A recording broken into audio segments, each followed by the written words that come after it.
igihe gihise ntabwo kigaruka, kandi uko gihita niko natwe turushaho kwegera imperuka y'isi.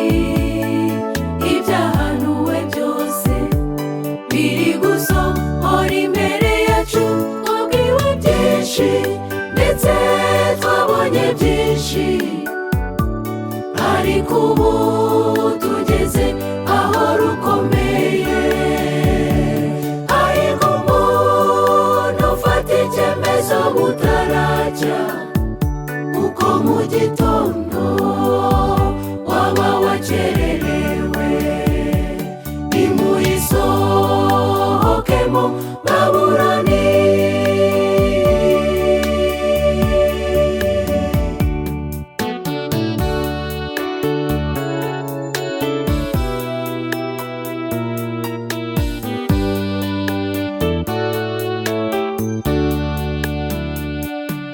Mu bihe bize Imana ntiyahwemye kumenyesha ab'isi ibizaza,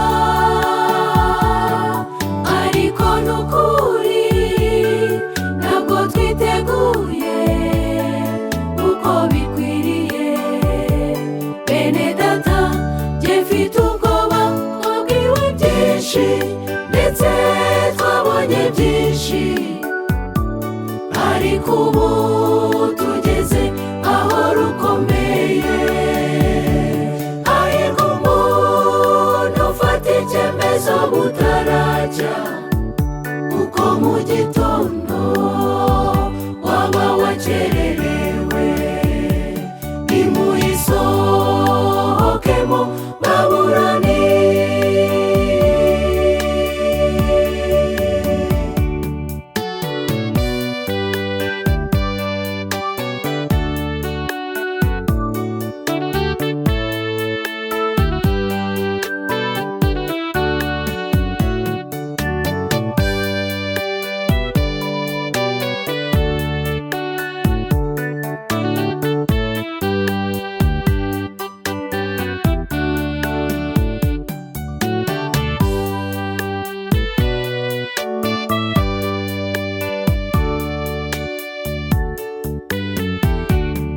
Ntugashukwe nshuti, nta kundi bizaza, nuko tubibona nta kundi pe. Gahoro gahoro bisa nk'ibisanzwe, ariko nyuma yabyo hihishe akaga gakomeye. Twabwiwe byinshi ndetse twabonye byinshi, ariko ubu tugeze aho rukomeye. Hahirwa umuntu ufata icyemezo butaracya, kuko mu gitondo waba wakererewe.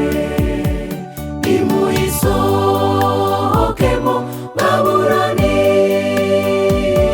Twabwiwe byinshi ndetse twabonye byinshi, ariko ubu tugeze aho rukomeye. Hahirwa umuntu ufata icyemezo butaracya, kuko mu gitondo